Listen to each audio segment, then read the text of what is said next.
On your mark, get set. Let's go.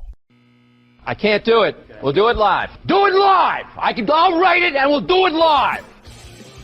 Mister, will you please wake up, wake up, wake up, wake up, wake up?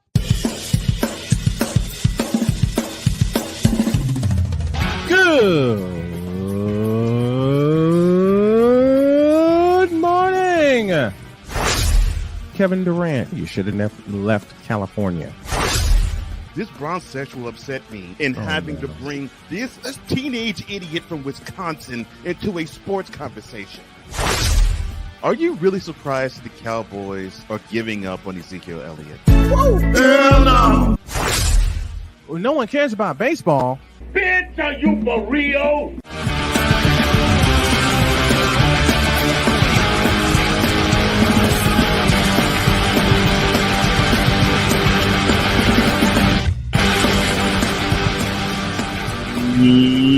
Mush!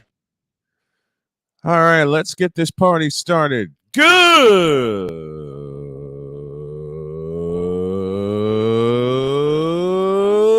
morning. Welcome to the Tripped Out Thursday edition of Snowman in the Morning. Glad to have y'all with us. I am probably going to have some caffeine here in a few moments, but it's good to have you guys with us. Chris Dietz will join us today at the bottom of hour one. Cole Johnson will be along in just a second.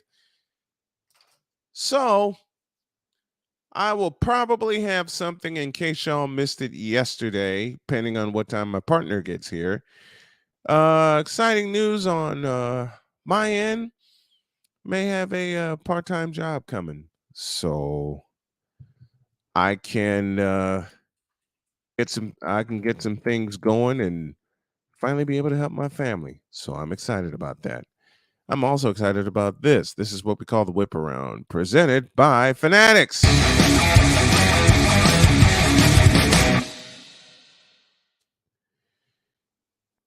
Stephon Gilmore is no longer a Colt. He is now a Cowboy. They're pairing cornerback Trayvon Diggs with Stephon Gilmore, and they agreed to acquire the five-time Pro Bowl cornerback. The person spoke on the condition of anonymity because the deal cannot become official until the start of the new league year on Wednesday. So you can pretty much say that is a done deal. 50 wins for the Milwaukee Bucks equals a playoff spot. The Milwaukee Bucks become the first team in the NBA to clinch a playoff spot after they beat the Phoenix Suns, who are reeling right now. That final score was 116-104. And speaking of the playoffs, the Golden State Warriors took 2 hits to their playoff hopes yesterday, even though they're sitting in the 6th slot right now.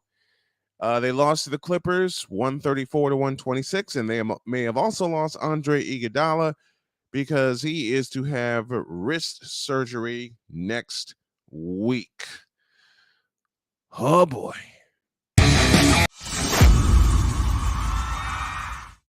keep pushing the wrong buttons. I'm sorry. Well, the NBA has suspended Memphis Grizzlies star guard John Morant. A total of 8 games over the video shown with a gun, and he could return on Monday. The NBA made it official and suspended guard John Morant 8 games over the video shown of him with the gun in the club, and he could return, as I said, on Monday. And all I can do is hope against hope that 23-year-old John Morant has learned his lesson. Oh yeah, there's one more note. Ezekiel Elliott is gone. Dallas Cowboys officially decided to part ways with Ezekiel Elliott. And all I can say is, oops. And my question is, who didn't see that coming? That's a whip around presented by Fanatics.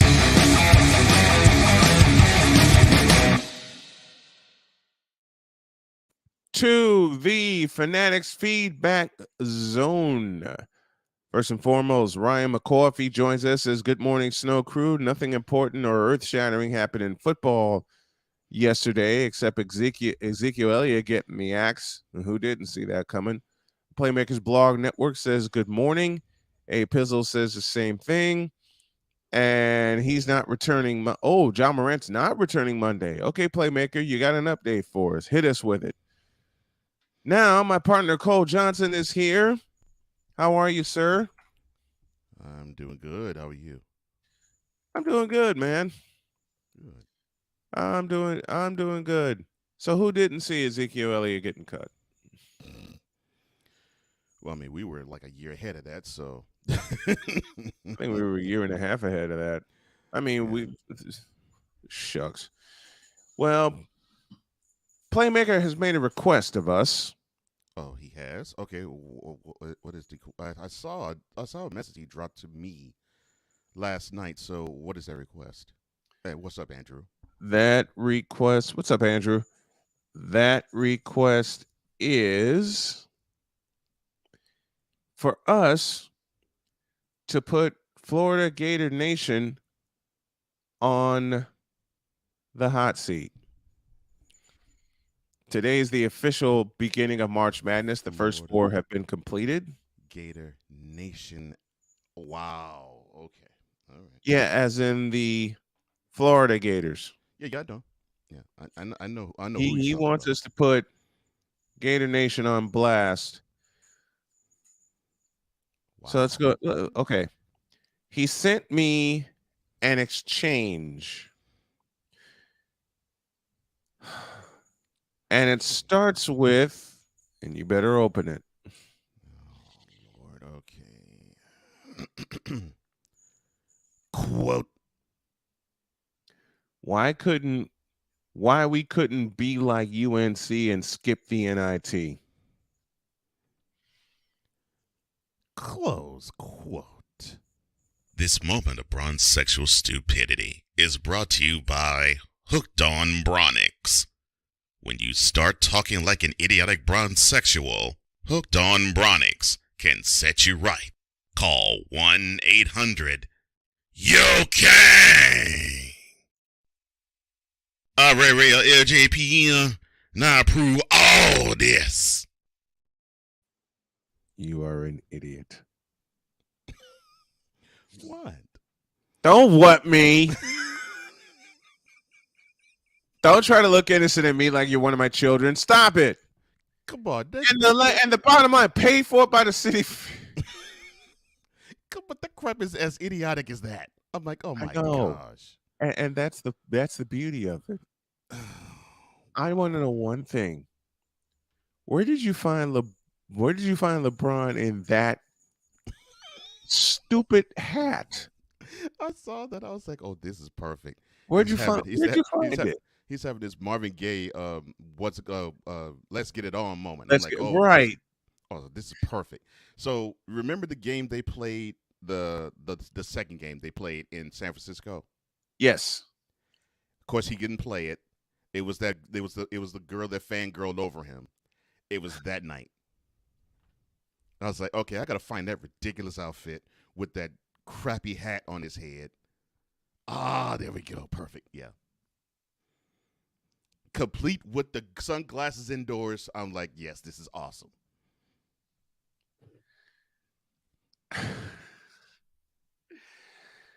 When you premiered that yesterday, I'm glad I wasn't at home, but then I'm sad I wasn't at home Mm-hmm. because I'd have blown the roof off this joint with my laughter. I nearly had a heart attack laughing. My stomach hurt, my chest hurt, everything hurt. Oh my. And the bad part is I came back home here and I played it about 8 times laughing. Mm. Okay, so how long did it take until when you played for Jody, she walked out? No comment.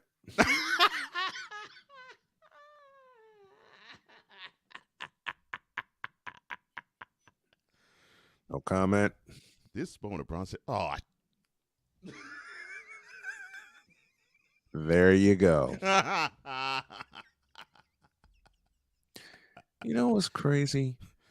We had Jody and I had a fun chat last night because I crashed early. I wasn't up till 2 in the morning, thank God. good." It was 10 o'clock. I said, it's 10 o'clock, time to go to bed. And then Jody reminded me of something that was said during the television ID. And she said, it's 10 o'clock. Do you know where your children are? Oh no. I fell out laughing because I said, why did they have to say that during a television ID? Because back home in Chicago, NBC used to play that, used to have someone voice that all the time. And I did the voice for it. And Okay. she said, oh, I don't know. They should be in bed, maybe. And that started me in a fit of laughter. Mm. Like, why would you ask something idiotic like that? And I'm just sitting there cracking up. And she looked at me. She says, come on, you're a parent. You know I'm right. I said, yep. Yep. NBC Chicago, Channel 5, every night at 10 o'clock. And then Jody couples it with, oh, I don't know. They're just out driving around like idiots. I'm sitting there with her responses. I'm just sitting there dying. Like, who would be stupid enough to ask that question? I said, apparently NBC was. Oh my goodness. Take a break, and we're going to burn up Florida Gator Nation at the request of the playmaker. And I'm going to find a way to wake up. This is Snowman in the Morning with Cole Johnson. We're presented by Invader Coffee, and we're back in a flash.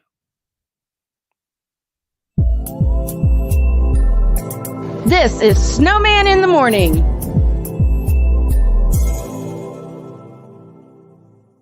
There's a 100% chance of a laugh thunderstorm. 4 men with different viewpoints take a movie, show, or documentary and review it uncensored, unfiltered, uncompromised, with no holds barred. Join BS3, Wilkes, King Doc, and H-Rap B as they take on Hollywood their own way. BS3 Network proudly presents The Forecast where A-Trap B always predicts. If I owe you something, I ain't got it. And if you need it, get it from God. Live every Monday at 8:30 p.m. Central. Check your local listings for your viewing and listening pleasure.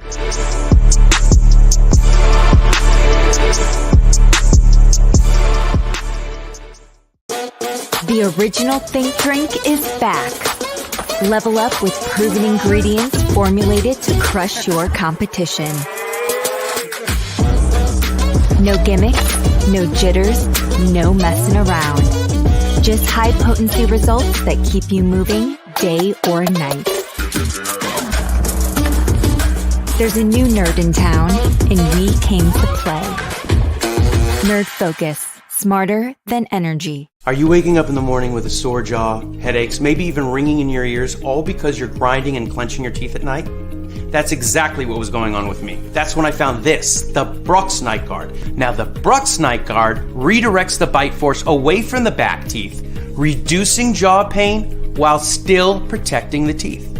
This unique design is what makes Brux Night Guard different from all other traditional grind guards. Go to BruxNightGuard.com and order yours today. SeatGeek is the ticketing app for fans like the High Five Strangers guy. Game-winning interception. First down. Just a nice, solid tackle. If you're in arm's length, you will be swapping skin with this extrovert.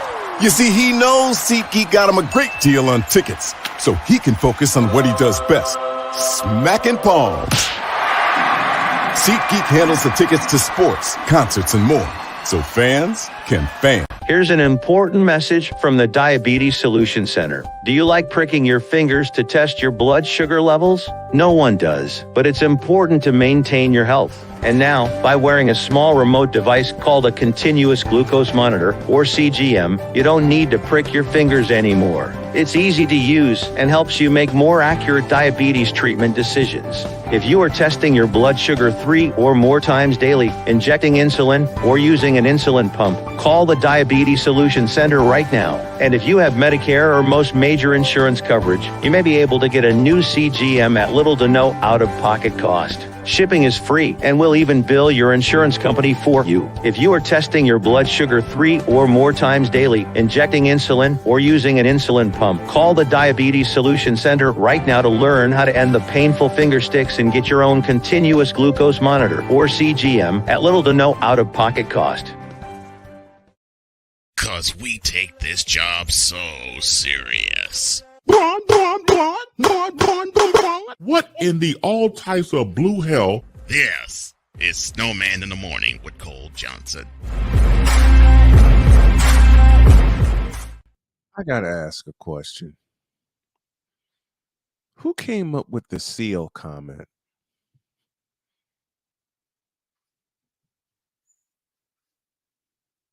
I need to know who came up with this. Who came up with the clapping seals? Was that you? Looks like Cole is frozen. See, every time technical difficulties happen. All right. I made a promise and I'm about to keep it.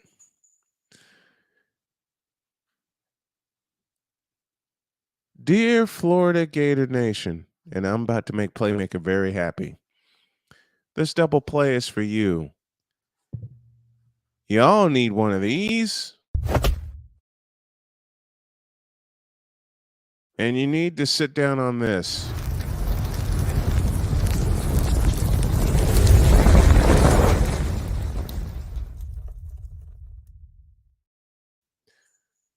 $67-49. You lost to UCF, University of Central Florida. Playmaker said, why couldn't we skip the NIT like North Carolina?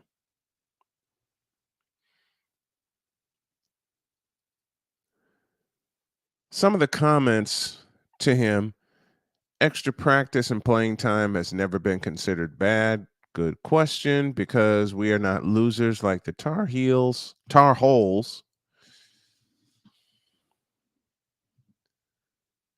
because our young guys will benefit next year from tournament play this year, team building, because their fans actually have a reason to feel more entitled than we ever should.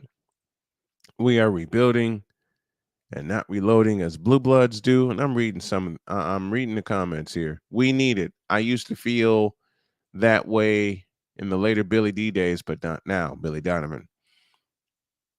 We need the reps against good competition. And then this happened at the McConnell Center.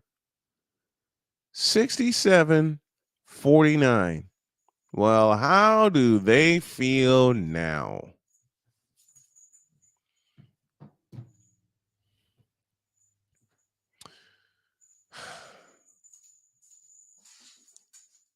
Listen, you guys got blitzed badly, very badly. How can you sit there and say, how can you just,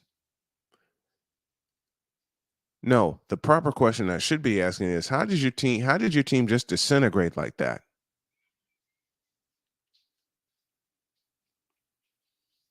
How did you just disintegrate like that? What happened? This was a once proud team. This was a team that won back-to-back national championships. And now it's subjected to this. It's subjected to this.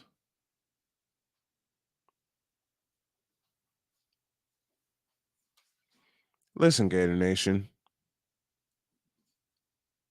Y'all need to be real with your team and with yourselves.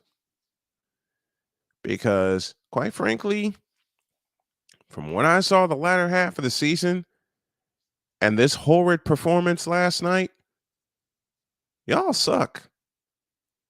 Period. I understand cheering on your team, Gator Nation, but some of these comments that I've read, get real.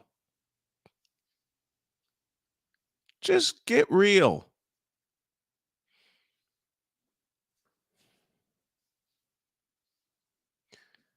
I've got nothing else. I'm tired.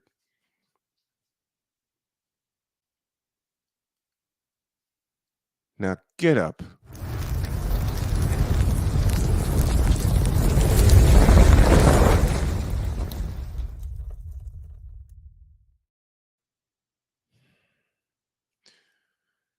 All right.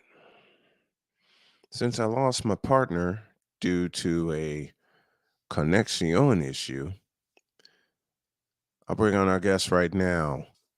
It's time to get totally deets. Passionate. Come after me! I'm a man! I'm 40! Unflinching. Let's go back to losing. Parking was easier. Unrelenting. They're not gonna keep him off the field tonight! Totally. This one has a chance! Deets.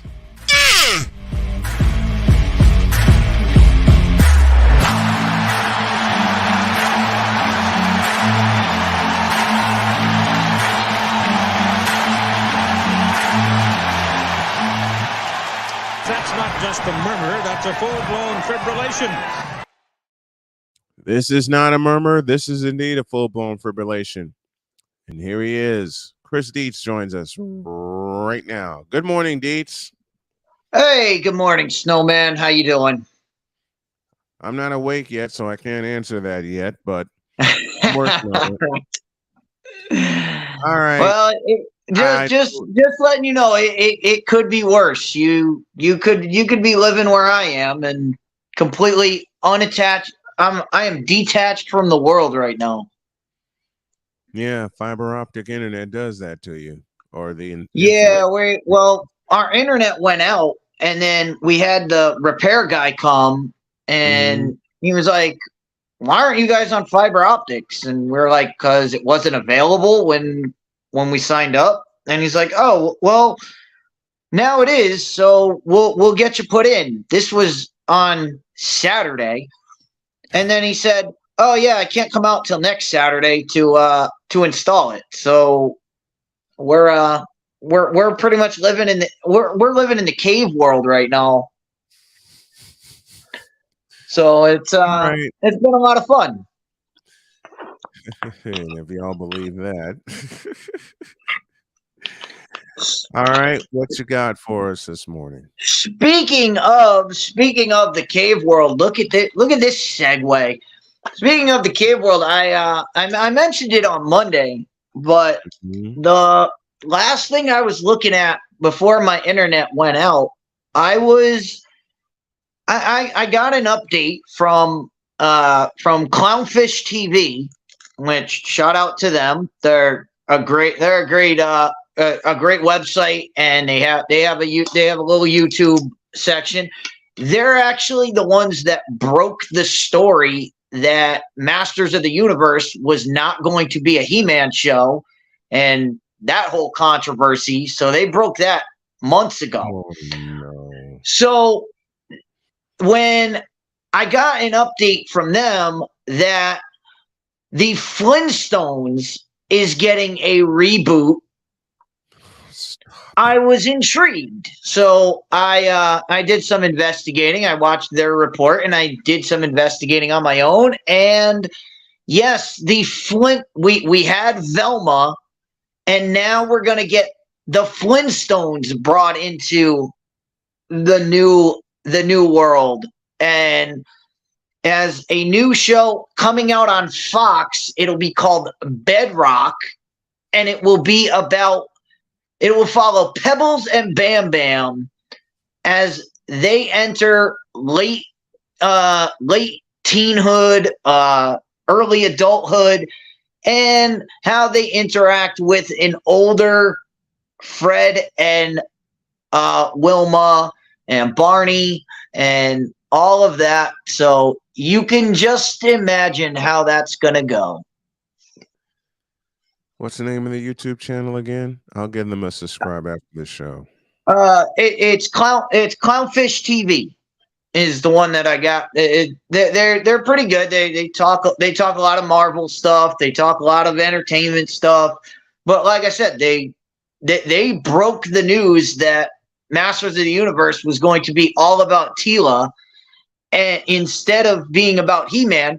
And actually, the controversy came when Kevin Smith, the director and the showrunner, actually came out and said, "No, you guys are wrong. That's not what's going to happen." And then we saw what they did with Masters of the Universe. But that was all started by Clownfish TV. Clownfish TV. I will check them out.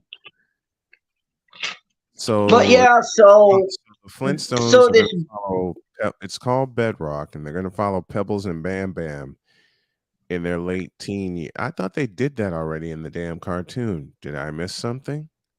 I thought. If they did, I definitely missed that, because to be honest, I really don't care about Pebbles and Bam Bam. To be honest, see, this is I'm at a weird spot with this, because with this show, I'm actually excited to give it a chance, because even though we all know what's going to happen, we all know the road that it's going to go down, that I won't be shocked if it goes down the Velma role and just absolutely destroys every character that is involved. I wouldn't be surprised. But at the same time, it's Pebbles and Bam Bam, so it's not like you're destroying, it's not like if it follows just Pebbles and Bam Bam, I'll be okay with that, because I really don't care about either one of those characters. They can do whatever they want with them. Right. As long as they don't touch Fred, Wilma, and Barney, as long as they don't make them clowns, I'll be okay with this. Victor has a question. He says, speaking of which, have you seen the new version of April O'Neil?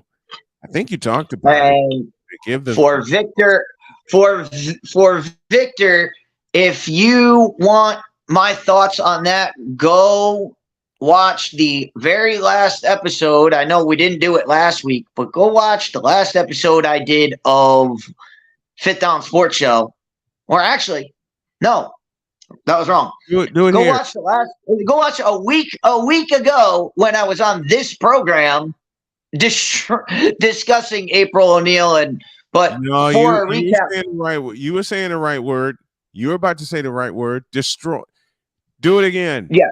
Do it again. Yes. Just I destroyed that. But in the weeks in the week that I have been in the week that I've been, and as I said, we've had all these internet issues, so I haven't been able to do a full Fit Down Sports Show on that. Look, the one IP you don't touch, in my opinion, is the Ninja Turtles. I will go to bat for the Ninja Turtles all the time. It's one of my favorite shows as a kid. The cartoon was perfect. The comics were perfect. The original movies, the original Teenage Mutant Ninja Turtles, and the Secret of the Ooze, the second one, were phenomenal movies. They pretty much are my childhood. So I will defend the Turtles to all ends. So what they did to the Ninja Turtles and what they did to April O'Neil is absolutely disgusting. But here's the thing. I don't want to in the week that I have seen a lot of people discussing this and bringing it to people's attention. And we talked about it. I talked about this on Jane Theory's program on Saturday. This is a smoke screen. The changing of April O'Neil was to get everybody to go to that and go, oh, look what they did to April O'Neil.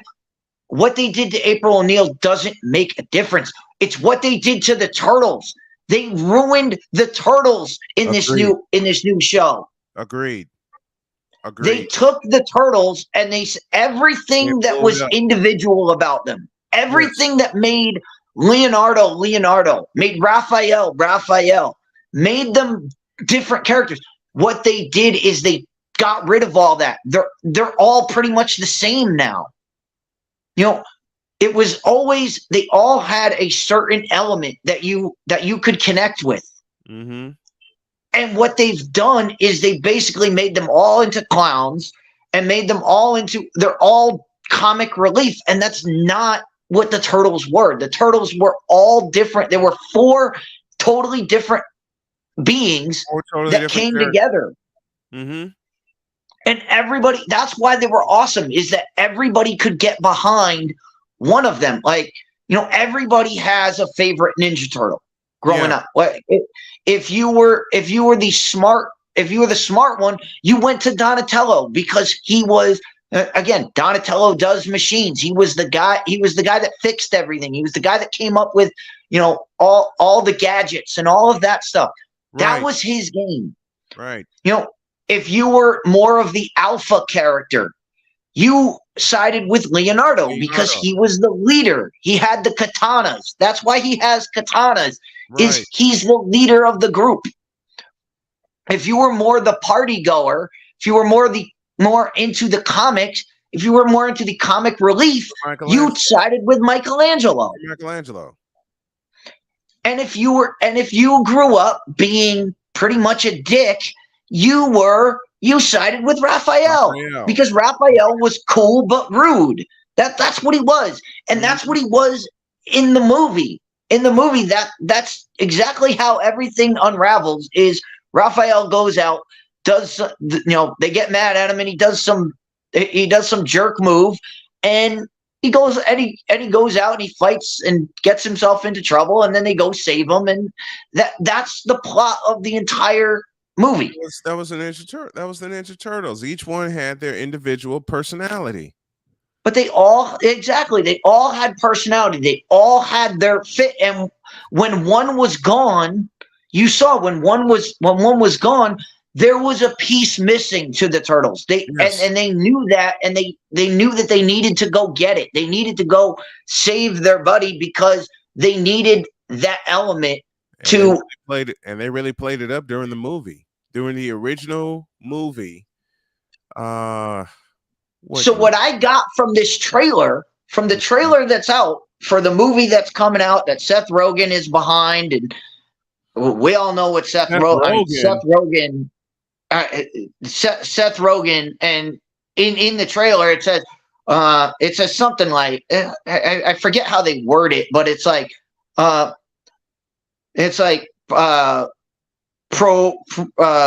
always a teenager or something about Seth Rogen always being a teenager, or how that's supposed to inspire you. He took what I got from this trailer is nothing about the Turtles. When I saw them, they were all acting like clowns. And I was like, no, that's not how this works. Wow. So what they did, so back to the April O'Neil thing. So they show April O'Neil, and everybody goes off. Everybody that wants to defend this show goes off and says, oh, April O'Neil has been changed from a ginger to a black lady, and we can talk about all of that. It's not even that she got changed to an African American. It's that she got changed to an ugly looking, like a fat, just every stereotype of a black person is what they gave her. If you see the picture of her, it's absolutely, I'm not making this up. She's absolutely horrible looking. And that's not what April O'Neil was always lusted after by the Teenage Turtles. Yeah. That was her role. Yeah. So if you make her frumpy looking, it's going to destroy everything. It destroys the whole dynamic of the show. But all of that was done so that you focus on so that the criticism focuses on April O'Neil. Mm-hmm. When people get mad at that change, the writers and Seth Rogen and all the people that want to defend this program, they come out and they say, oh, well, you just don't like April O'Neil because she's black and you're a racist. And they call you a racist and a homophobe and all of the typical stuff that happens. It's a bait. But am I right? But exactly. It's a bait, and I'm here to tell you, I'm not falling for it because I don't care. I saw through it when I saw the trailer. My first one was, how did you mess up the Turtles? And everybody was like, well, but did you see April O'Neil? And I was like, I don't care about April O'Neil. I care about the Turtles. If you mess the Turtles up in the Ninja Turtles, the whole thing is ruined. Mm-hmm. April, and here's a few comments from the feedback zone. Mikey's the only clown in a good way in the Turtles. That's from the Playmaker. April was always athletic and attractive. From Victor. Ryan says all the ist words when they flipped April O'Neil, and they did flip April O'Neil. We went from a portrayal of April O'Neil played Megan Fox to Jabba the Hutt. Let that sink in. And that's a perfect segue to what I was just going to say. I never in my life thought I would hold up Megan Fox as the itephany of, hey, this is your gold standard. I never thought Megan Fox would be that. But somehow this iteration of the Turtles has made Megan Fox look good. I mean, not look good she looks good in pictures. What I mean is look good in the character, because her portrayal was awful. That iteration of the Turtles was god awful. Oh my gosh. But compared to this, I'll take Megan Fox 100 days out of 100. Yes. I'll take it 100 times out of 100 over what we're getting here. Over what the hell? Over what the hell happened? Oh my Lord! And I never thought you would defend Megan Fox. I never thought I'd see that day. I never thought I would have to. And I knowing me, I would never have to. I thought I would never have to come out and do that. But now I have to hold her up as a beacon of guys. Just do this. Like, just do that, and we would have been fine. But I was asked this on, I think it was Sunday. It was either Saturday or Sunday. I was on an impromptu show with Rod, and Rod asked me, why do you bring up all of this? Why do I bring up, the Disney stuff? Why do I bring up changes to the entertainment world? Right. And why am I spending a lot of my time talking about this? Mm-hmm. And the question always comes out, why are you going on a sports show and talking about this stuff?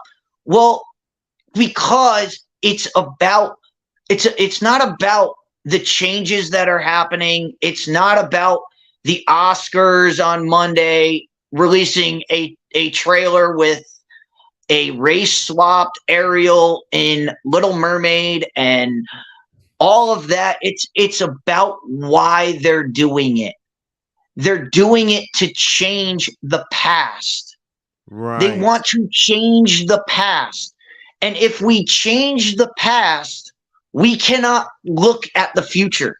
Mm-hmm. They're trying to change our future.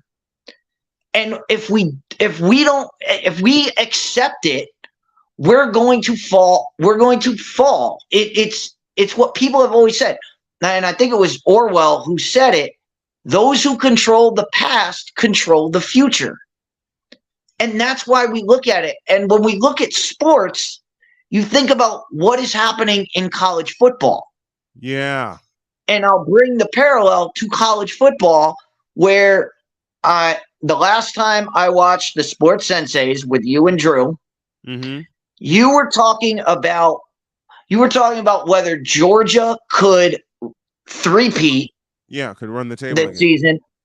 And Drew said, well, with a playoff, it's different. With a playoff, it's different. And I have said this since the playoff was enacted, since before my show, since 6 years ago when I started my show, when they opened the playoff, I said... And when you were appearing on this program, because when you started your show, I had you on mine. Yes. Well, I have been saying this since the playoff has been enacted. Mm-hmm. If you look at the history of playoffs, which we have to go to the FCS level where they've done a playoff for, 30, 40 years now. Yeah. If you look at it, the playoffs are set up. The playoffs in college football are set up for repeat champions and repeat championship matchups. Yes. It's the historical data. When you look at the FCS, you'll see it. In the 90s, it was Georgia Southern. They were in it every single year. They were in it all the time. You look at North Dakota State. I think they've been in 8 championship games in the last 10 years. Yeah. And they've won 6 of them, or some ungodly number. 7 out. But when you look, out of 9, I think it's 7 out of 9. I think it's 7 out of 9 that they've been in the championship game. Yep. That's what playoffs in college football. The theory is, if we open it up to more teams, if we open it up, we're going to get variations. We're going to get a variety of teams coming in and out. The historical data shows that that's not true. It's not. If you follow the historical data now, and that's why I bring up this stuff about entertainment. They don't want you to look at the past. Right. They want you to see, this is what we're doing now. This is what we're doing, and it's going to be great. And you look at it and you go, well, no, because what was done in the past was great. And what's been done in the past, we've seen what you guys have done when you've messed it up. When you've messed it up, you've created a litany of, all right, we're going to get the same thing over and over and over again. And when people complain about it, they're going to go, I've seen people complain about this. Why do we get to see Alabama every year? Why are the same teams in? It's by design. I go to my favorite quote from what's the from Sherlock Holmes when he says it's by design. Mm-hmm. It's not an accident. It's not an accident that Georgia got there twice, and they're probably going to get there a third time this year. It's not an accident. It's by design. They want repeat champions. They want repeat championships. Mm-hmm. That and you could sit there and say, well, the playoff is supposed to stop that. The playoff doesn't stop it. What would stop it is if you had a specific criteria mm-hmm. and you adapted the criteria to give us different teams in and give us a different way of looking at it. But that's not what we're getting. We're just getting, we're going to add more teams. Adding more teams doesn't do any good. Right. All it does is open us up, open you up to more scrutiny. Mm-hmm. Let's go to the feedback zone. Wise is with us, says, good morning, everyone. Good morning to you, Wise. Victor says the same.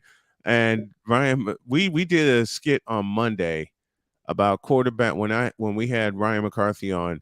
Quarterbacks will take over Zach Wilson. And then he throws this at us. I'll take Megan Fox as quarterback over Zach Wilson. Definitely better to look at. Playmaker says she could play never mind. Oh, you stupid. I love it. Why his granddaughter has upper respiratory infection, so watching Bryson this morning. Go be a grandpa. I'm a grandpa. Prayers going out to your family. Wise, most definitely. I always thought Megan Fox was Sig Diggy from Norway. I always thought Megan Fox was weird looking. What about Judith Boat and Paige Turco in the original film trilogy? I love these comments these guys throw in. Those who have control of the present control the past, and those who have control of the past control the future. That's George Orwell. And I think that's what you were referring to earlier. Absolutely. Sig Diggy says, may she get well soon at Wise. Best to Bryson and your entire family. Absolutely. And he says, thank you for the prayers and the well wishes. Playmaker says, good talk. Got to go and prepare for the madness, which actually kicks off today. But you're right. When you expand the playoff, you just open yourself up to more scrutiny, because what if they expand the playoff and Georgia is still there and Alabama is still there? I mean, if you had expanded we talk about this all the time. If you had expanded if the playoff were expanded the way I think they're planning on doing it, 2024? 24. Mm-hmm. Alabama would have been in this year. Yes. Despite losing 2 games, not playing in their conference championship game, they would have been in the playoff. They would have been in the playoff without even playing in their championship game.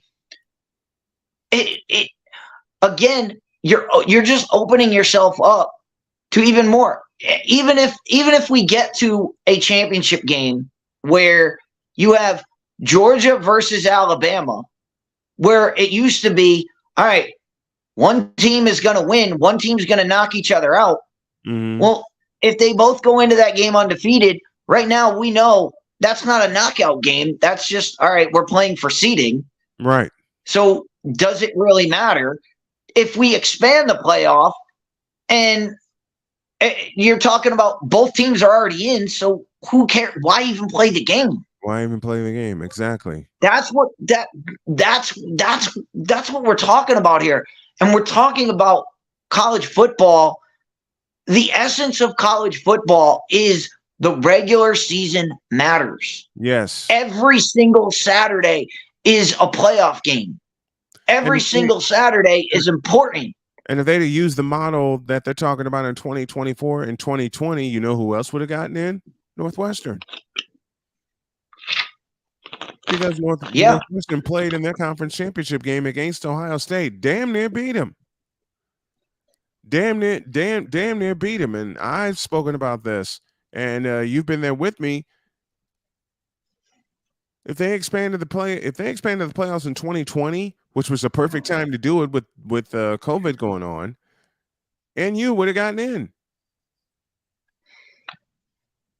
And it's just a matter of and we talked about this a little bit last week. We kind of got sidetracked when we started talking about, the changes in baseball.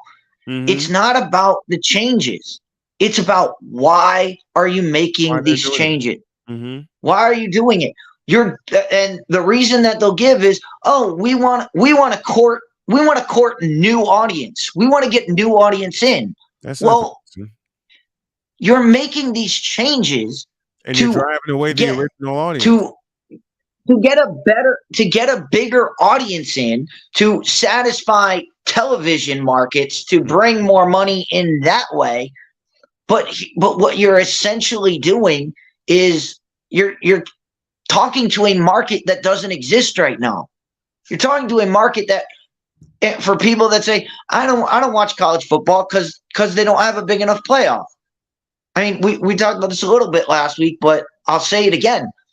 Before the playoff, there were people that said, I don't watch college football because there's not a playoff. Right. They make a playoff, and people go, oh yeah, I don't watch college football because it's only a 14 playoff.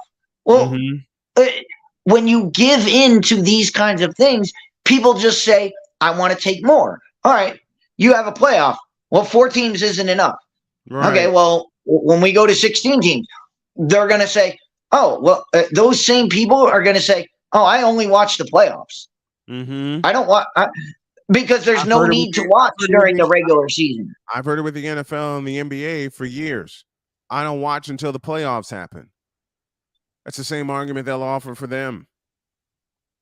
I mean, think about the NBA. Think about what the NBA did. The NBA used to back in our day. Let me get in my rocking chair and get off my lawn. Back in my day, back in the day, you used to have a 5-game first round. Yes.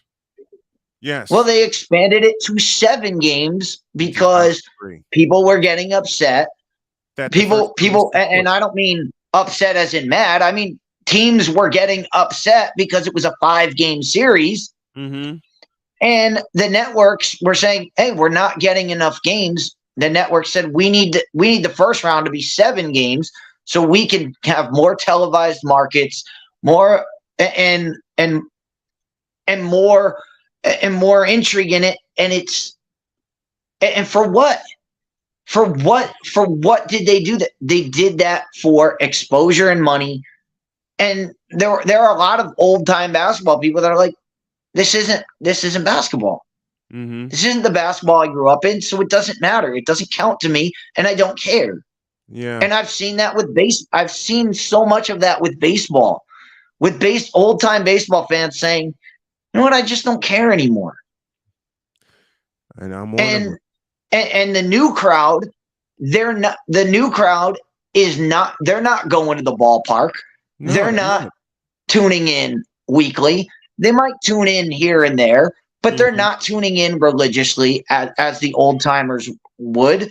So you're basically, to gain 1, you're losing 2 or 3. It doesn't seem to work. The math doesn't add up. The math doesn't add up.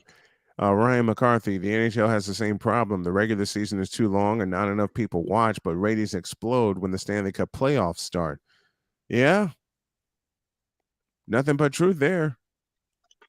When the Stanley Cup playoffs start, everybody tunes in. But do they tune into every game? Do they tune into every series? Do they tune in all the way through June? That's my question. Because I once upon a time, and I'll use your baseball reference, I once upon a time was a religious baseball watcher.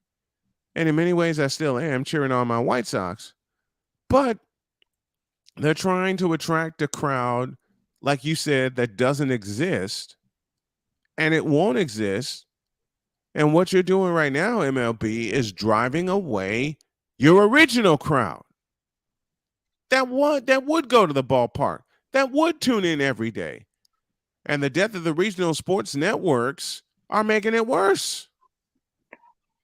And I swear, I've I've never prescribed to this. I've never, because I've never gone to a game. I've never gone to any game. I don't care what it is: hockey, basketball, football, baseball. I've never gone to a game, watched a game live, and said, "Man, I can't wait for this to be over." Right.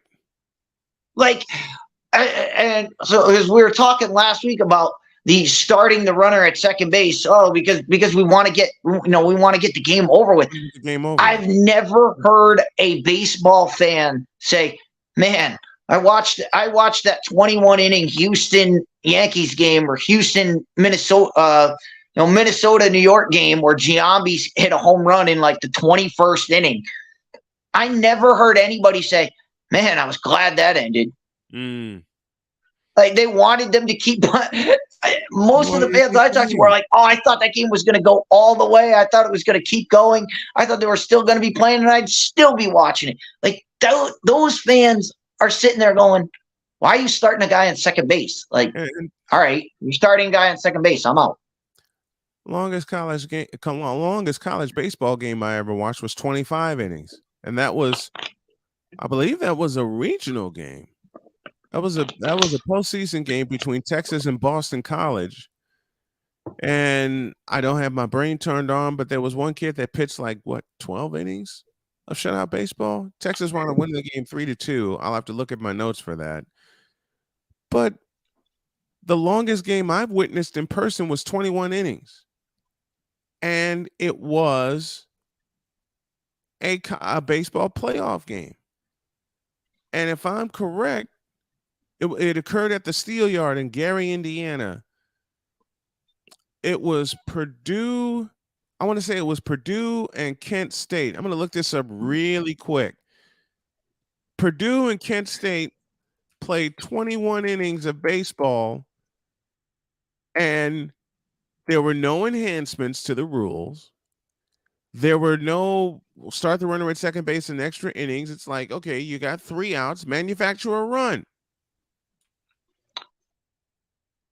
And I guarantee you, everybody that was in that crowd was not relieved when it was over. They were astonished, and they wanted it to keep. I guarantee you, everybody that was there wanted it to keep going. Yes. Yes. This is what we're talking about. We're talking about you're giving up the astonishment for a crowd that doesn't even respect your sport. They don't even care. They don't care that the game ends. They don't care if the game ends or not. This is what Major League Baseball is doing. They're catering to a group that doesn't exist, and that's never going to exist. Right. It's never going to exist. It's never going to exist. But because I remember that game that I just talked about in Gary, Indiana. And man, shout to my buddy Mark Farina, who left us due to COVID. I miss him dearly. He took me to that game. We covered it. We covered it for my network. And they had a second game that they were going to play at the Steel Yard. It was a 3-game series. They had a second game they were going to play at the Steel Yard. And the kids from both those teams were sitting in the stands waiting for the first game to be over, but they were getting into it. Oh, I thought you meant the other two teams out of that. I would have just said, "Hey, let's just keep this going. Let's just keep going. Let's just keep this going. We'll count it as 2 wins for whoever wins." Right. Right. Count it as 2 games. Who cares? Count it as 2. Exactly. Count it as 2 games. Count it as 2 games. And I think they played at the Steel Yard because I want to say Purdue's baseball stadium was undergoing a renovation, so they moved it up to the Steel Yard. And I'm trying to find who they play. I want to say it was Kent State,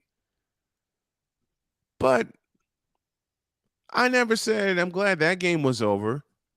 I wanted more. This was college baseball, and I love covering college baseball. I wanted more. I wanted a lot more.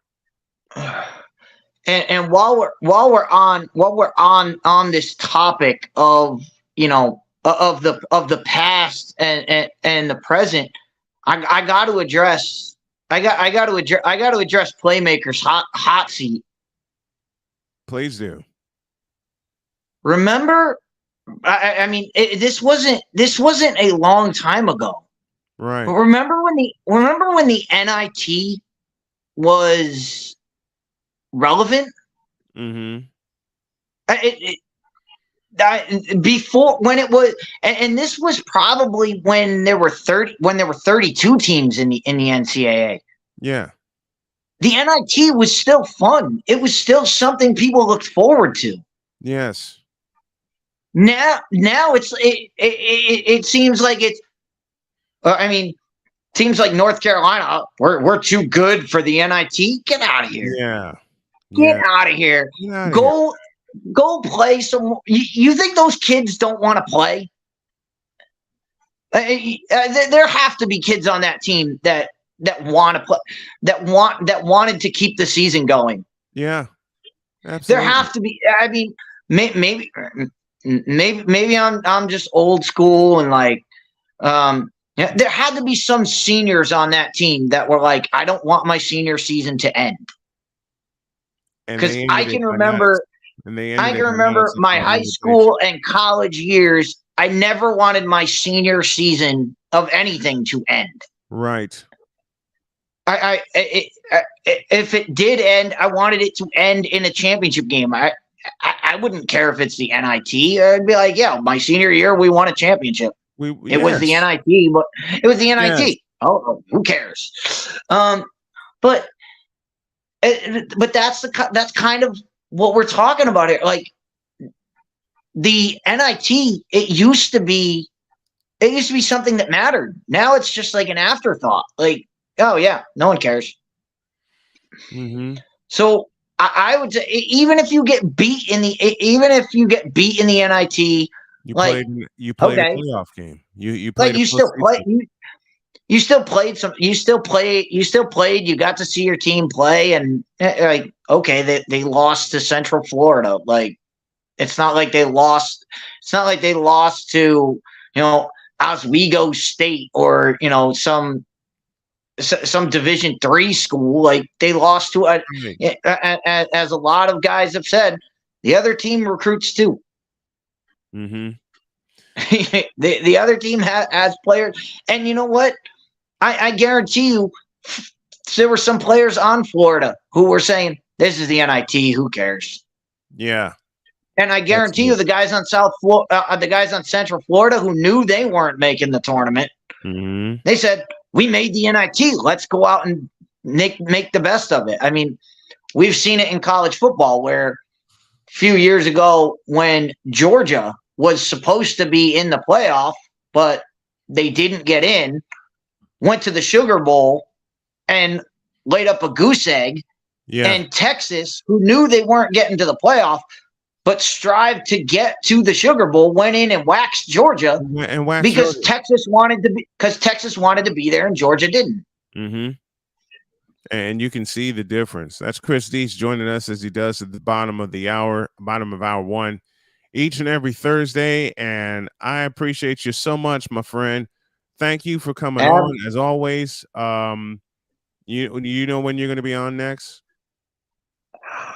I do not. I'm gonna. It all depends on when they get this internet up, because as you can see, I'm doing this from my phone, but I really don't want to do a whole show from my phone because I can't interact. I can't see anything. So, most likely next week. Plus, we weren't going to go tonight anyway, because of March Madness and stuff. So. Yep. If we do anything, it'll probably be early on Saturday, but it all depends. Or it'll probably be early on Sunday because I have another show that I'm in on Saturday morning. So it'll probably be early Sunday if we do one. If not, we'll probably just wait till next week and jump into March Madness, then jump into our NFL draft coverage and start doing all this stuff. And by all means, I mean, we saw what happened last week. We thought nothing would happen, and Monday, here it comes. Something else blows up that we have to take care of. So you never know what's going to happen on Fit Down Sports Show. So true. Thank you, buddy. We love you. Thank you so much, man. No problem. Thank you. Have a good one. Everybody get Come better. after me. I'm a man. I'm 40. Unflinching. Let's go back to losing. Parking was easier. Unrelenting. They're not going to keep him off the field tonight. Totally. This one has a chance. Deeds.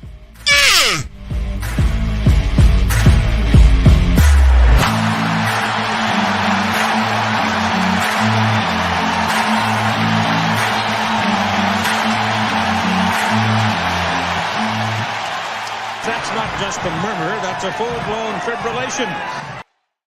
This full-blown fibrillation called Snowman in the Morning. Hour 2 thereof begins right now. Time for hour 2 of this spectacular. Ryan McCoffey now joins us this morning. That's what you need to do to beat Josh Allen. You need to make him uncomfortable. Hour 2, time for some Spivey notes. And here's Jag. Well, I know he's only in his third year, but they're just wasting Justin Herbert. Hour 2, the hardest working content creator I know, the playmaker. Hey, LeBron James, the greatest scorer of all time. Hey. Hour 2, the one, the only Christopher Dietz. They rewarded Ohio State for not playing, and they punished USC for playing. Hour 2, Sam Shady. Oh, man.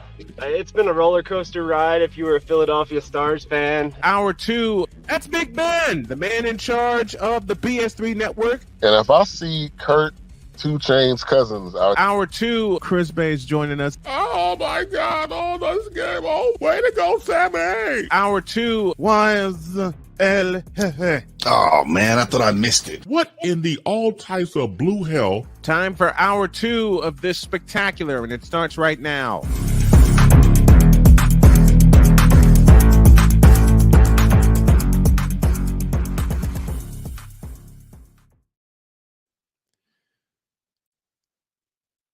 Last Friday, there was a comment that Cole posted that, oh, good Lord, that kind of sparked an outrage. Take a look. All right. Because it's going to get crazy. Yeah. Now, what is this link that you sent me? I couldn't get into it. Okay. But there was and you said it. Okay. He said this is hilarious, and I can't get to it. I'm gonna try to get to it here. Okay. Here's why it was hilarious. Oh Lord. Oh Lord. Because it said what I said to you, because it was just hilarious to me. It said, here it comes. Quote, if I had a choice between winning $1 million or LeBron winning $1 million, I want LeBron to win that money. That's how loyal I am to my king. We don't deserve him. Close quote.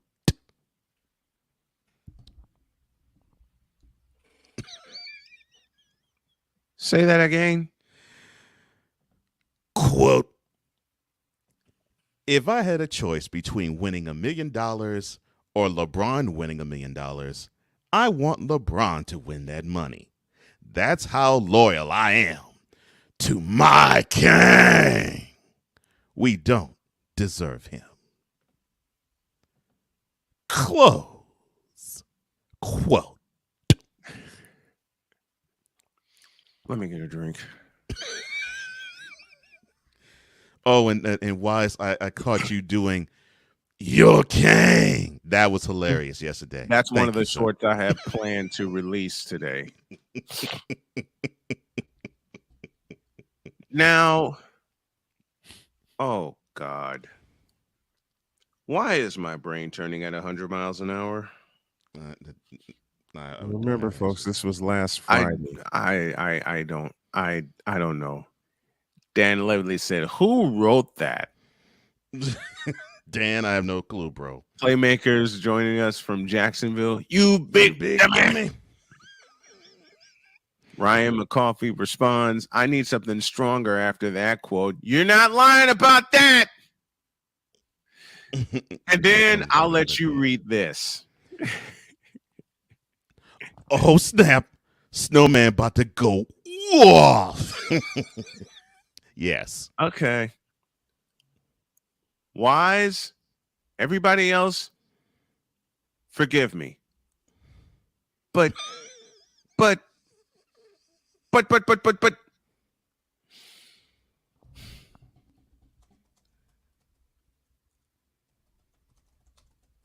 hell with it. This Braun Sexual Confession is brought to you by Braun Joy Juice. Braun Joy Juice. I was the trying ultimate to be joy juice good, of Braun sexuals It worldwide. really was. Made with 100% organic seal milk. On your markets, set go! In a world where partial greatness is celebrated, yeah, this and total greatness is shunned, there stands to be a figure on the lips of those who love him and those who hate him. The inane comparisons to Michael Jordan and Kobe Bryant continue and has existed since 2003. There is no end in sight, for the battle between those who unconditionally love and unconditionally hate him wages on. These are their stories. Welcome to the Braun Sexual Confessions. I begin with 4 words. This was not planned. It really wasn't. This was not planned. Read me that piece of frivolity one more time. All right. Please. So there is a picture that I sent my partner, and on it, the picture said, quote, if I had a choice between winning $1 million or LeBron winning $1 million, I want LeBron to win that money. That's how loyal I am to my king. We don't deserve him. Close quote. Give me this camera. Give me this camera. You stupid half-wit idiot. Oh my gosh. I don't even care. It doesn't matter what your name is. Thank you, Dwayne Johnson. No, it doesn't. You stupid half-wit backwards idiot. You're going to turn down $1 million because you're that loyal to a player who is so fundamentally flawed that you can't see his ass from the trees in the blank forest? What the hell is wrong with you? I totally messed that up. I'll ask my original question when I first heard it this morning.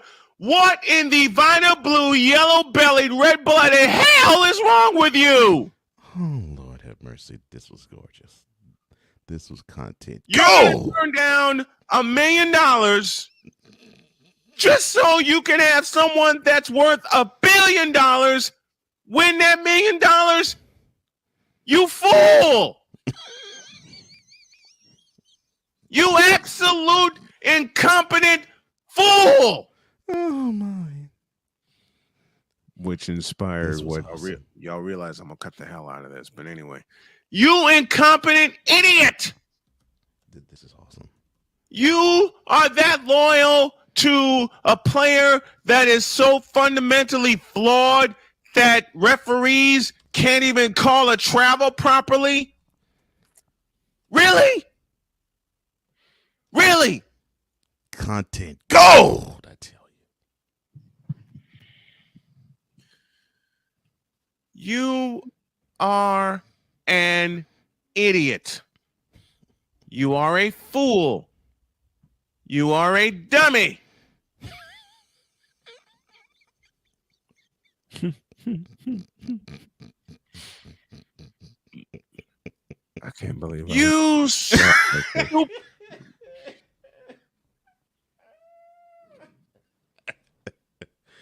No, I didn't, Playmaker. I did not plan that.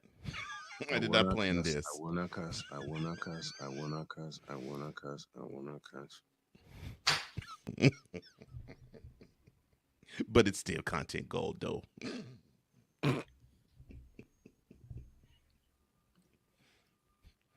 You stupid, incompetent, backwards mother.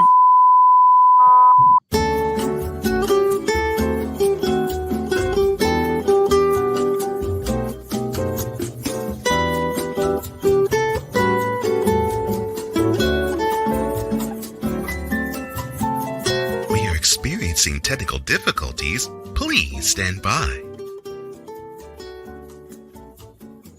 The host needs to collect himself for a moment or two. Please stand by. The host simply can't believe how people can be such dolts and idiots. Please stand by. We now return you to your regularly scheduled programming, already in progress.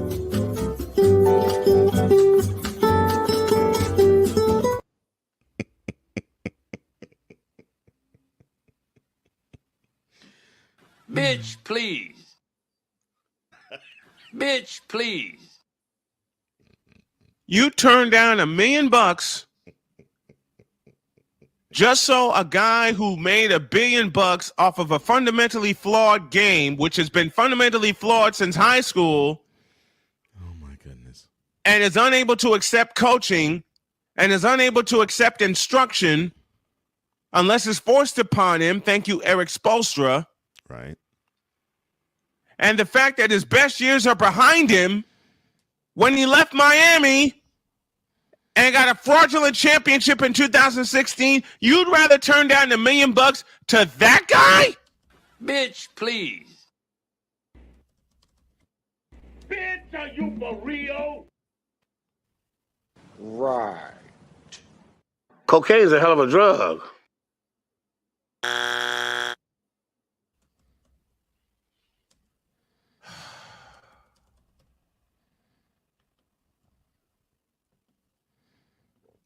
You fool. You idiot. You dummy. Yes, LeBron, it is you. It's always been you. It always will be you. For having these bronze sexuals on your members so much, so bad, and so longing that you have this come out of their mouths. This Braun Sexual Confession is brought to you by Braun Joy Juice. Braun Joy Juice, the ultimate joy juice of Braun sexuals worldwide. Made with 100% organic seal milk. You and many others like you are bleeping idiots. And that post right there completely illustrates why this segment was created and why sometimes it has to happen on days when it's not scheduled. You idiots! You depleted, mental-minded... Get out my face, you thirsty bitches! In a world where logic and sense flies completely out the window, while purple and yellow glasses are donned, rises a figure who encourages ridiculous, undying loyalty. Clap, you seals! Good Lord, I'm about to throw up. This has been yet another installment of The Braun Sexual Confessions. That really was not planned, folks. I swear that was not planned. To the Fanatics feedback zone, that quote was the inspiration for Hooked on Bronix. Whoever said that must have been seriously trolling. Yeah, they were. There ain't no way you're advocating for yourself and winning $1 million. Oh, gracious. I might just have to. I might just have to. Hawk TV. I just might have to. I'll decide after the break. I need to go ahead and say to the people that we don't. I said that. Content gold, says Ryan McCarthy, and I've still yet to edit that. Oh my gosh. This bronze sexual is both lying his behind off and faking the funk via virtue signaling. I don't care what he said. I'm watching what he's doing. Plain and simple. Yep. That's asinine, according to Hawk TV. Yeah, it was. Yeah, it was.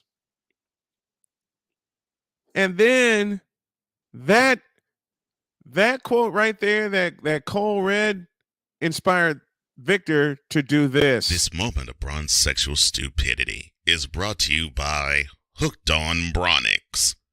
When you start talking like an idiotic bronze sexual, Hooked on Bronix can set you right. Call 1-800-YO-KANG. Real LJPM, now approve all this. I'm going to take a break so I can start laughing hysterically. Again.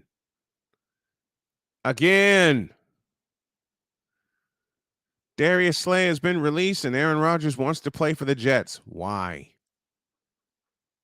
That and more when y'all get back. This is Snowman in the Morning.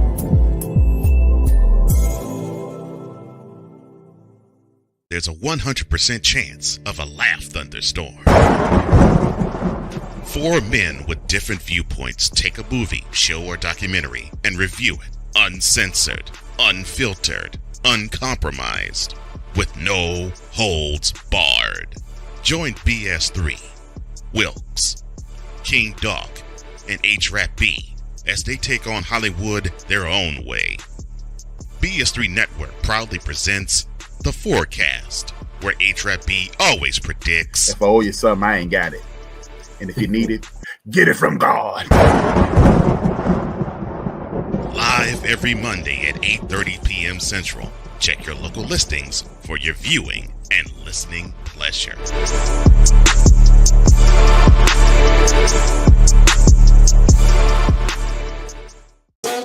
The original Think Drink is back.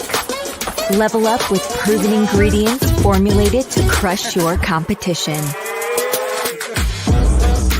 No gimmicks, no jitters, no messing around.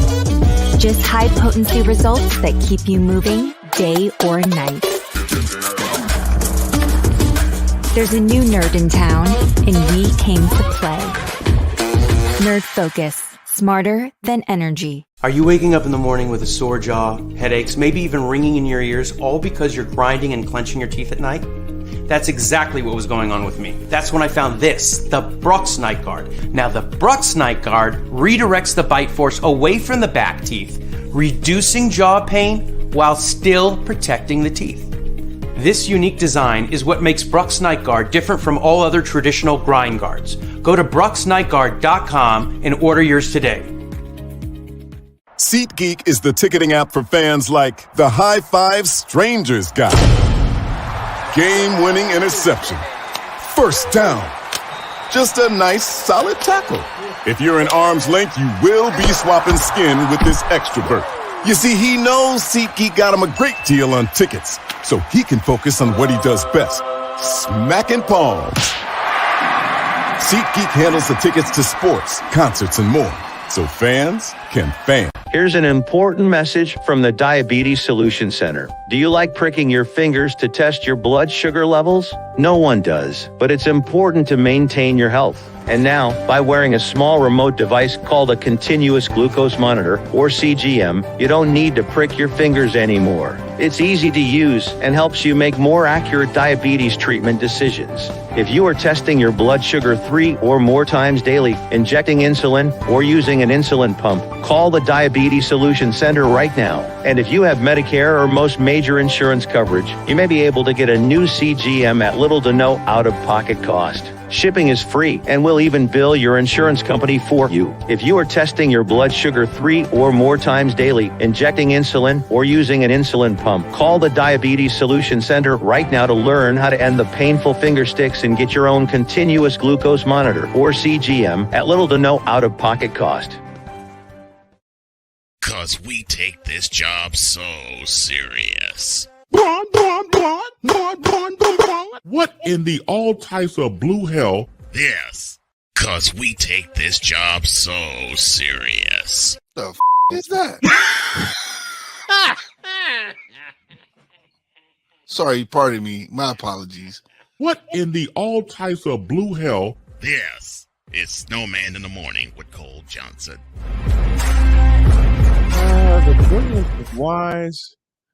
The brilliance of Wise and the brilliance of Cole Johnson to capture it. Welcome back to the Thursday edition of Snowman in the Morning. Approaching the bottom of hour 2. And Aaron Rodgers revealed on the Pat McAfee show that his intention to play football in 2023 for the New York Jets, not the Green Bay Packers. Hawachka can't win in the playoffs. I'm sorry. Will y'all make the deal and get it over with, please? Wait a minute. Wait a minute. Aaron Rodgers,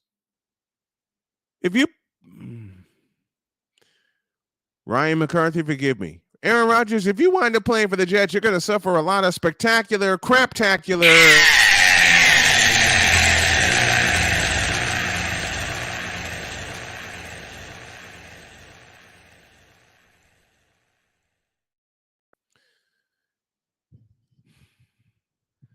Now they want to continue linking. Hold on, gotta make a adjustment with my camera for those of you watching on BS3 TV. Thank you for being patient with me. Okay, Aaron Rodgers, New York Jets. Brett Favre, New York Jets. Now, how long Brett Favre lasts with the Jets? 1 year. 1. I got a question for Aaron Rodgers. He said that his intention to play football with the New York Jets next year. I got a question for you, Aaron. Why the you lying? Why you always lying?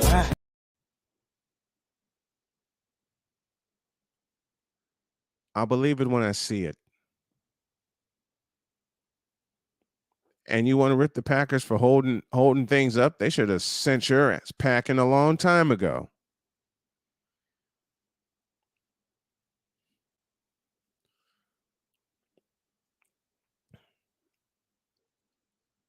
I wish Ryan had the time. I'd get him up here. But I cannot stand this entire situation. The 4-time NFL MVP, as I'm reading from USA Today, said he arrived at that conclusion last week, deciding, quote, at this point, as I sit here, I think since Friday, I've made it clear my intention was to play.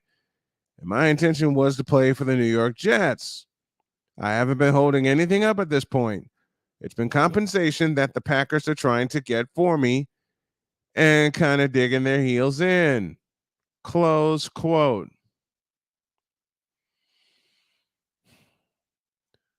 We'll get the deal done so we can see Aaron Rodgers' somewhat Hall of Fame career end spectacularly with failure after failure after failure after failure. Because I'm tired. I'm tired of Aaron Rodgers holding things up on his end, and I'm tired of the Packers holding things up on their end. I don't give 2/5 of a half of a blank. I don't care anymore. And according to Cool McCain, Darius Big Play Slay wasn't released. He will remain an Eagle next season. But back to Ayahuasca can't play in January. My 2 words are who? No, I put it in the form of a full question, and my English teachers will be proud of me. Who the blank freaking cares? I'll use the who short New cares? York version. Who cares?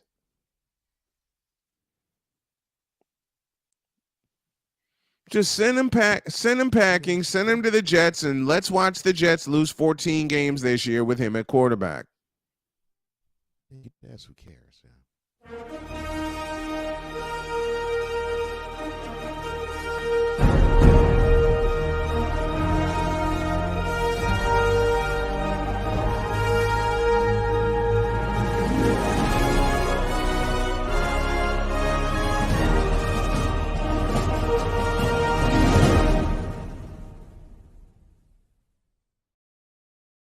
Ryan McCarthy says, to be fair, the Jets were 8-3 before Favre broke his shoulder.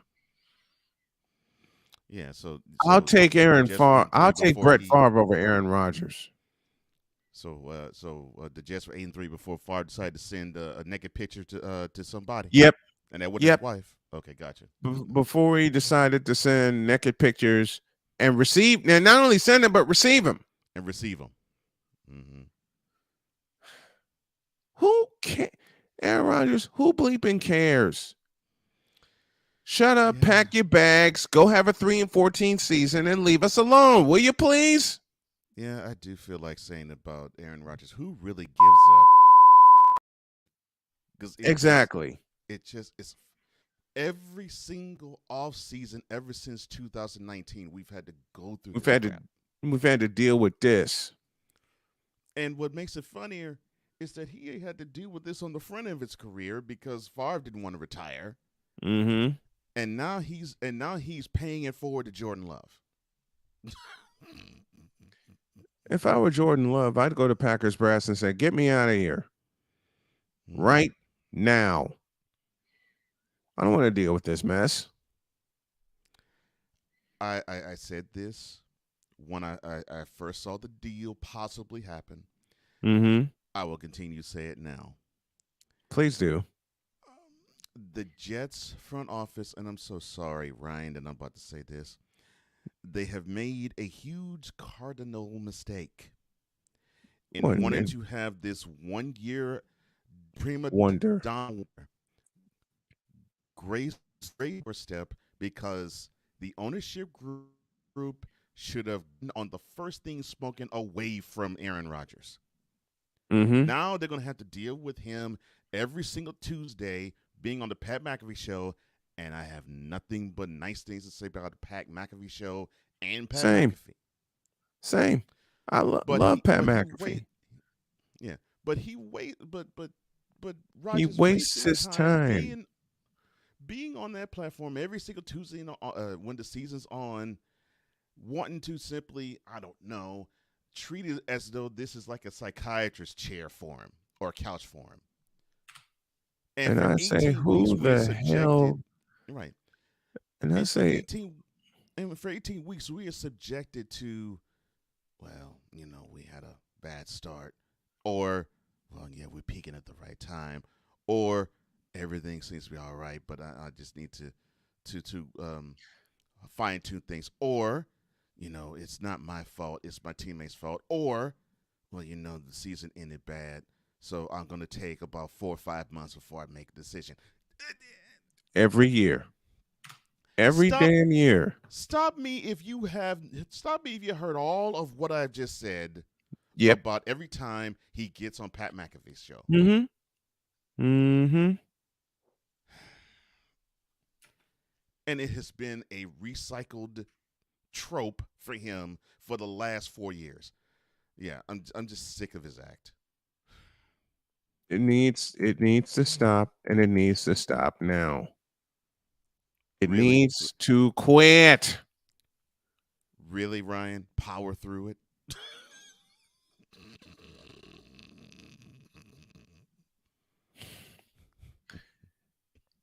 Hawk TV says, I don't think Aaron has never been 3-14 in his career. Well, if he plays with the Jets, guess what?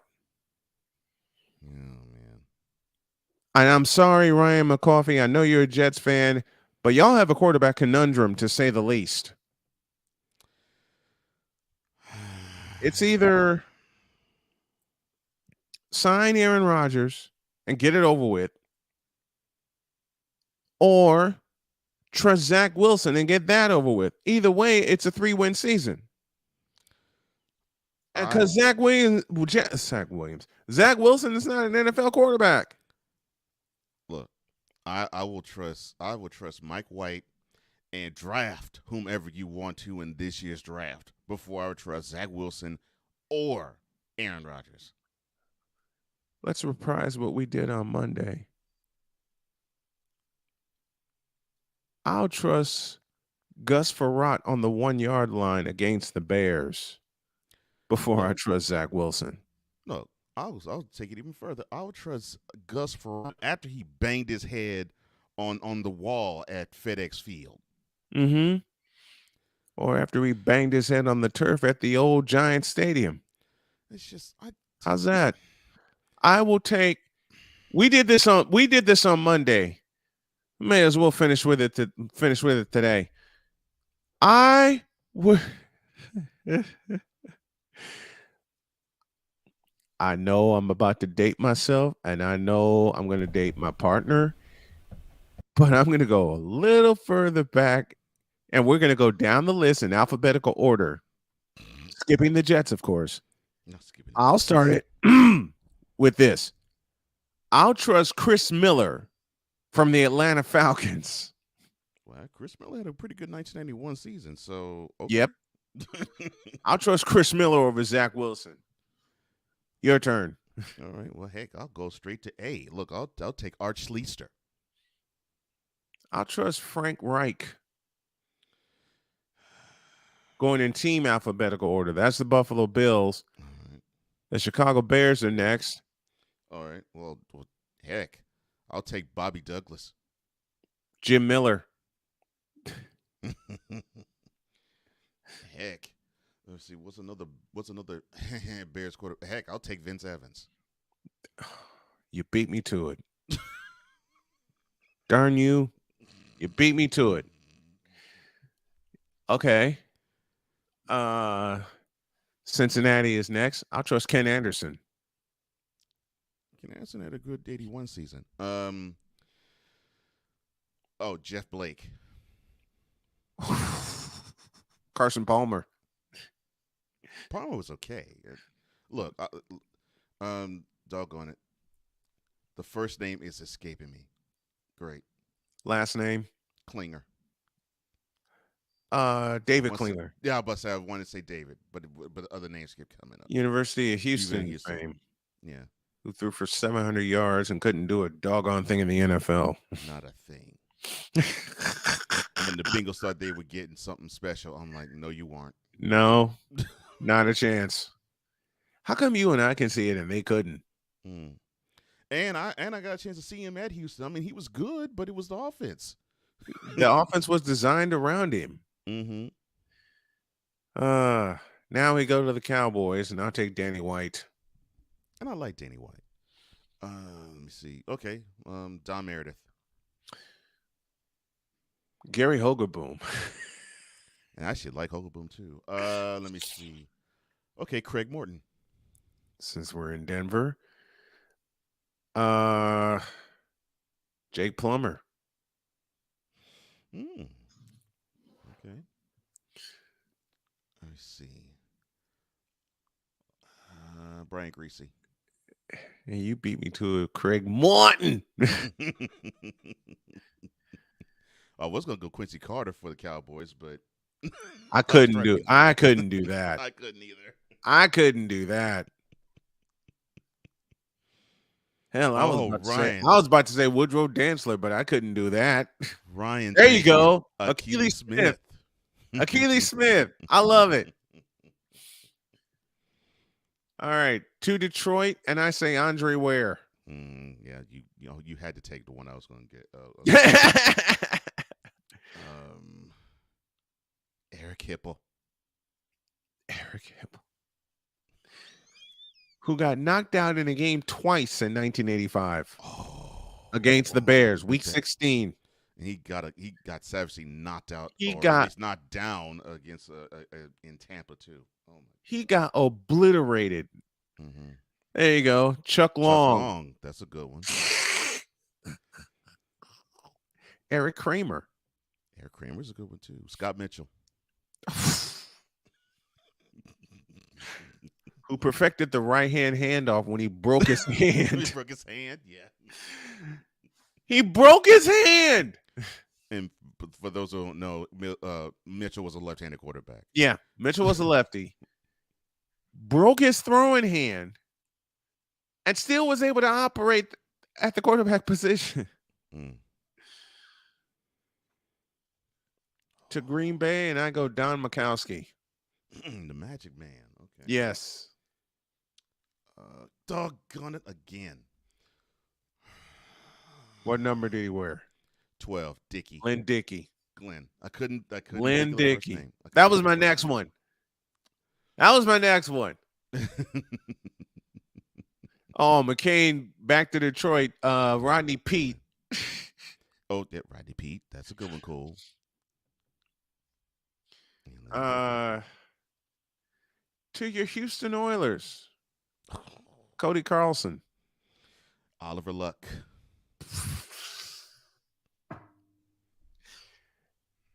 Dan Pastorini.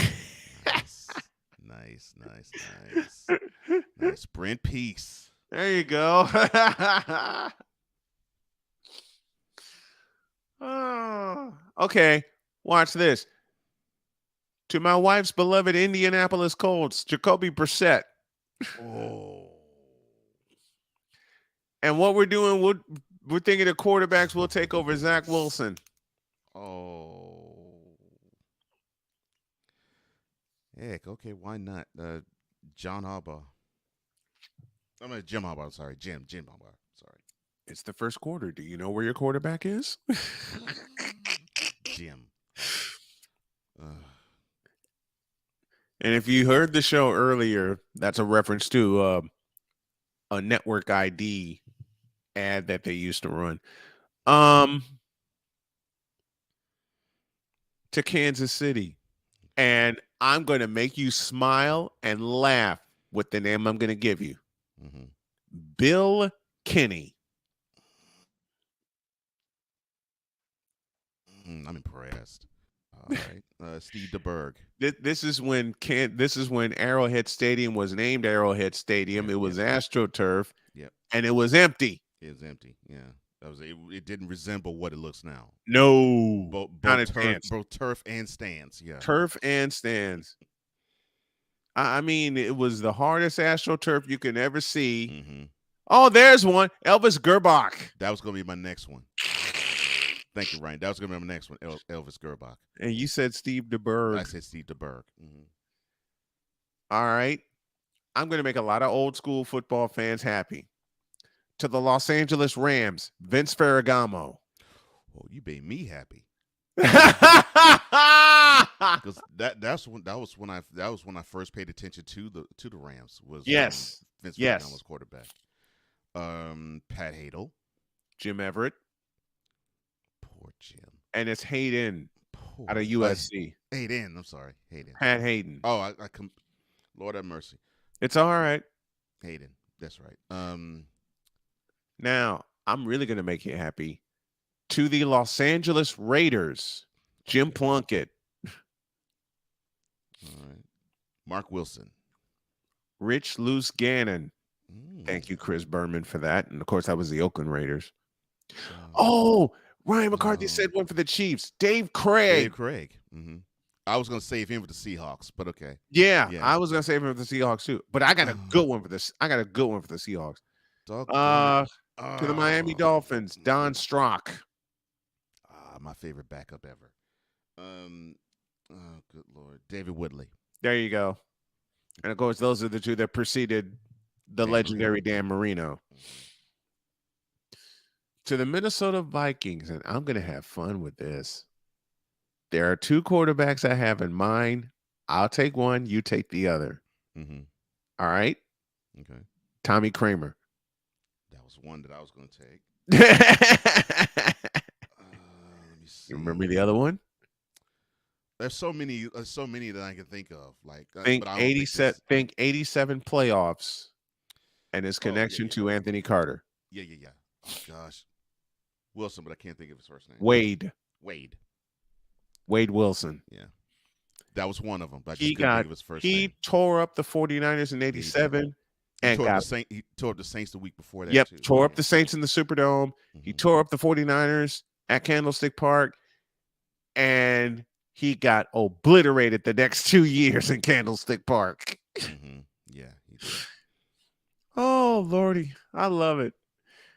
To the New York Football Giants, Jeff Hostetler. Okay. All right. Y.A. Tittle. Now, see, why'd you have to go that far back, man? Phil Damn Sims. That's a good pick. That's a good choice. Jeff Pisarcik. Kerry Collins. And thank you, Ryan, for that. Yeah.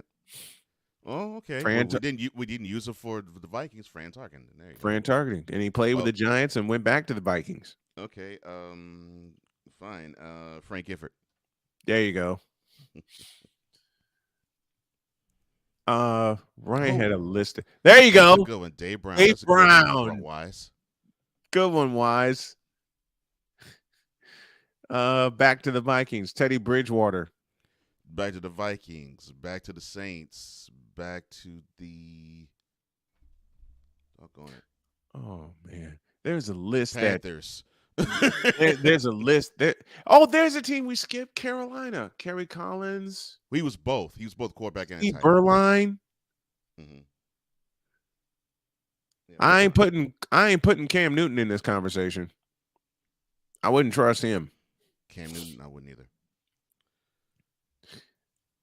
Ryan McCarthy. I'll take Neil O'Donnell, Cliff Kingsbury, Doug Williams, Chris Chandler, and Gary Hogaboom over Zach Wilson.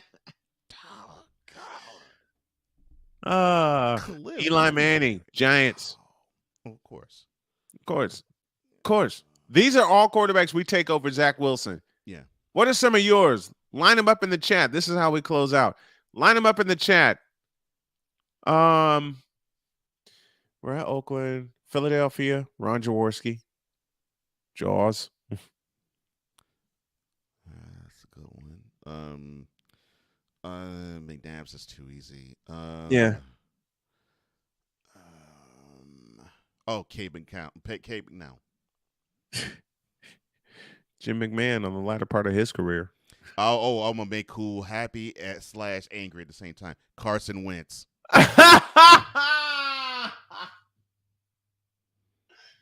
And that's before the injury finished his career.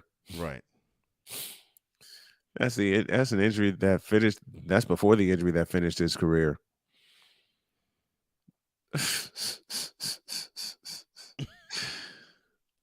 That's a good one, Ryan. Ty Detmer, BYU. A better one, Coy Detmer, since we're talking about Philadelphia. Oh gosh, I forgot about Coy Detmer.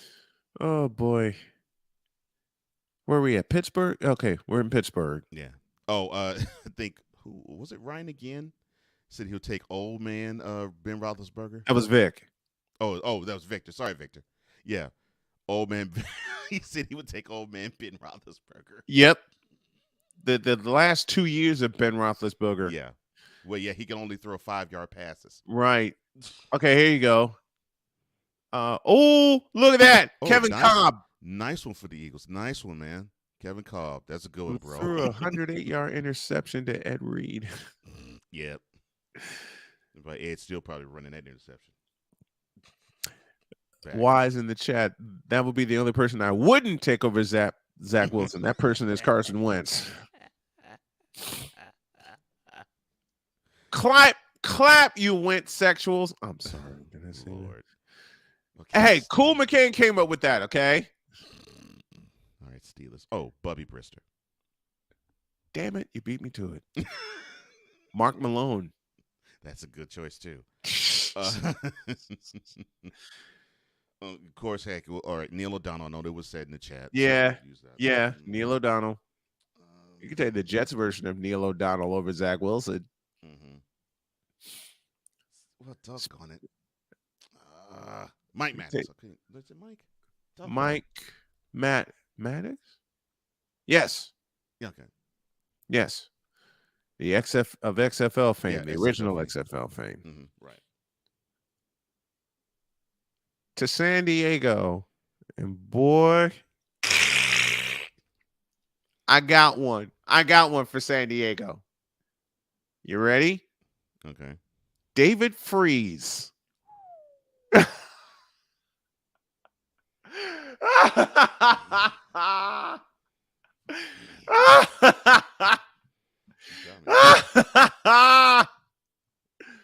it was Tommy Maddox, not David Maddox. It was Tommy thank Maddox. you. I was struggling again. First names. I was like, doggone it, Tommy Maddox. See, what Thank you, did Victor Ryan. say? What did Victor say earlier? Ray must have messed with your internet connection earlier. It did because I'll say this very quickly. So yes, coming off of the first break, I'm seeing stuff just slowing down and stopping, and then I found out that my Wi-Fi just simply decided not to connect. Then I thought, okay, I'll reset my router. Router was fine. The work computer was working fine, but my home computer was not. So I was like, okay, ouch. Yeah, something's extremely wrong. So I troubleshot it and realized that it was that the router in my the router inside my computer needed to be reset. So I finally did that. Okay. Oh, look at what Ryan put up. Dan McGuire. Cordell Stewart. Oh Lord. Flash. Oh, Slash. Slash. Who got slashed. Oh, that's a good one, Ryan, for the Stan Humphries for the San Diego Chargers. Stan Humphries. Let him do Super Bowl. I was about to say to this date, the only Chargers quarterback to lead that team to a Super Bowl. And to an AFC championship. Yep. Title. Yeah. Not the game, actually leading to a title. On the road. And on the road in Pittsburgh. Yeah. On the road in Pittsburgh, 17-13.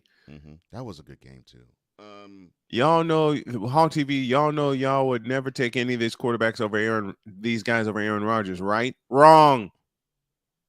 We wouldn't.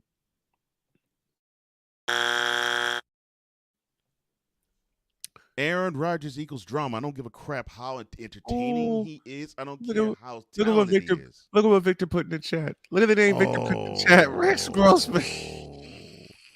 How did we not mention him? And he had the nerve to wear number 8. He had the nerve to wear Vince Evans' number. Oh no! Oh no! Weiss dropped the mic on that one. Yep. Willie Beeman. Wait a minute. Speaking of arena football quarterbacks, Kyle Mackey, replacement player for the Jets, went on to play for the Albany Firebirds and the Fort Worth Cavalry.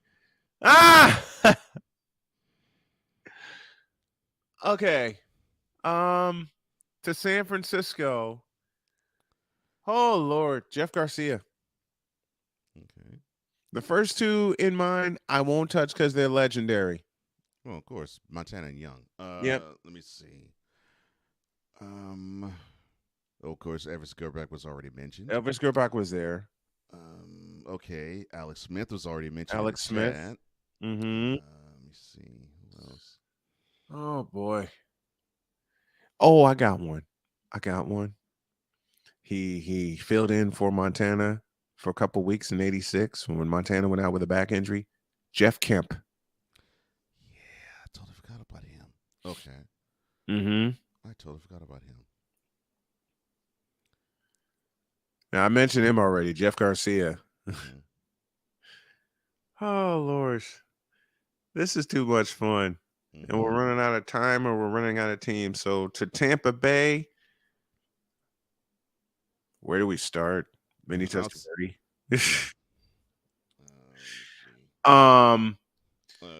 Sean King. Sean King. They've had some sucky quarterbacks in Tampa Bay when they wore the creamsicle jerseys. Yeah. Steve Spurrier. There you are. Talk about sucky creamsicle quarterbacks of the Bucks. And they would wear the white uniforms at home. Mm-hmm. Explain that to me. They're not the Cowboys. Well, okay. I think the Dolphins thought this way at times, and they somewhat still do. You know, it's sort of like it's sort of like a head game advantage. Yeah. Especially when it's September and October and it's a little steamy, even in Tampa. And Tampa, I think, wore all white this past year at home.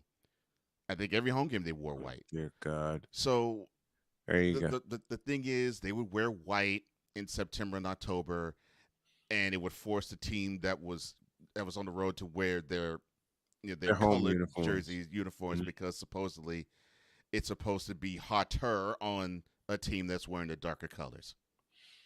And Tampa Bay would still get their ass kicked. And back in the day, the Bucks would get run over. See, I want to know. I want to know something. And Victor would know this, especially in Chicago. Why would they keep showing Tampa Bay games on CBS? Well, back then they were a divisional rival. Jack Thompson, Jameis Winston. Oh gosh. The original 30 for 30. The original 30 for 30. One more to the Washington Redskins, and I don't know where to start with them. We mentioned Gus Farad already, who suffered 2 concussions in a game at the Giants. That big dummy. Suffered 1 concussion. Rest. They put in someone for him. He came back in, got knocked out again. There you go, Brad Johnson. Okay. Yeah. That's a good one. Oh, Lord. Not RG3. RG3. Though 2 of them been mentioned. Vic mentioned RG3. Ryan mentioned Mont Brunell, who also would be one I would mention for the Jags. Let me see. Brunell brought the Redskins back against the Cowboys on a Monday night game, down 13-0. Cowboys were dominating that game. Yeah. Look, I will take Colt McCoy. There you go. Oh my God. I'll trust Colt McCoy. Hell, I'll trust Vince Young. Oh my gosh. And someone just named the name you didn't want to name. Quincy Carter. Yeah. Yes. No, I'll say any of them. Wait a minute. Theismann was pretty good. Theismann led them to 2 Super Bowls. Yeah, Theismann led them to 2 and won one. Theismann was pretty good, so I can't say any of them. Theismann led them to 2 Super Bowls. All right. Heck, okay, fine. I'll satisfy your Hot TV. Fine, Mark Rippon led him to the other Super Bowl. Led him to 1. So, all right, fine. There you go.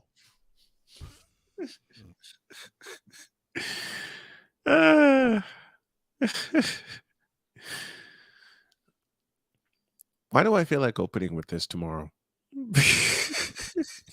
Because I think you're enjoying railroading Zach Wilson and Aaron Rodgers in the process. I've railroaded Aaron Rodgers since 2011. I will put it to you this way. The best team for Aaron Rodgers is retirement.